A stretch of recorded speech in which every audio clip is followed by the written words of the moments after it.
Well, thank you very much, Mr. Speaker.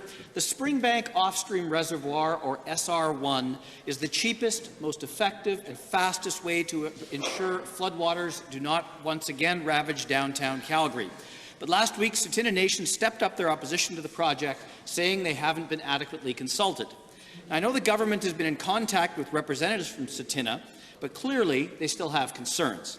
To the Premier, have you personally met with Tsuut'ina leaders about this issue, and if not, will you? Government House Leader. Thank you very much, Mr. Speaker. I have met with the Tsuut'ina leadership on this issue. Mr. Speaker, while we were very concerned that the Tsuut'ina have issues with the project, I think it's important to remember that we have met with them a number of times. I personally have met with them on this issue, and there have been 10 site visits as well, Mr. Speaker, as well as 3 meetings with department officials with the Tsuut'ina, between the Tsuut'ina and the Transportation Department with respect to this matter, and we provided over $100,000 in funding. First supplemental. Thank you, Mr. Speaker. This is a critical issue. I would encourage and urge the Premier herself, please, to get involved.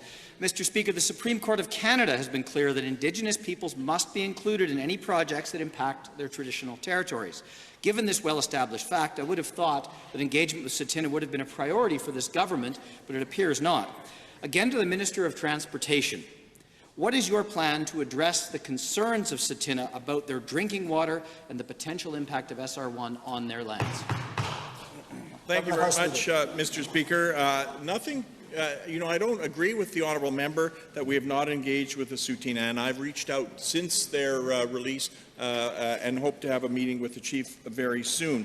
But we engage in an environmental impact process, Mr. Speaker. That will be complete at the end of this month, and we're expecting that report to be available early summer. That will shed a great deal of light on the issues that the honourable member has raised, and it will be the jumping-off point for further discussions with Tsuut'ina.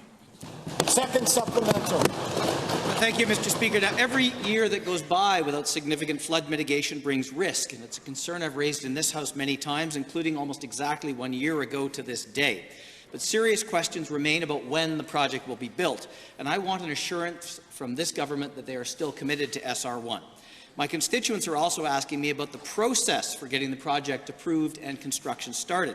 Again, to the Minister of Transportation, assuming federal and provincial environmental approvals are in place that ensure drinking water is safe and lands are protected, is the consent of all parties required before moving ahead? Honourable Minister. Thank you for the question, Mr. Speaker. Well, we certainly, and I've indicated already that we've met a number of times with Tsuut'ina, and we have a detailed log of all of the interactions, which is extensive, Mr. Speaker. So we've been engaging the Tsuut'ina on this issue. We want to continue to do that. We want to find out what their additional concerns may be. We want to await the environmental impact assessment and discuss those issues further with the Tsuut'ina. Mr. Speaker, we're very much committed to the Springbank project, and we certainly are looking hopefully forward to having Tsuut'ina agreement as we move forward.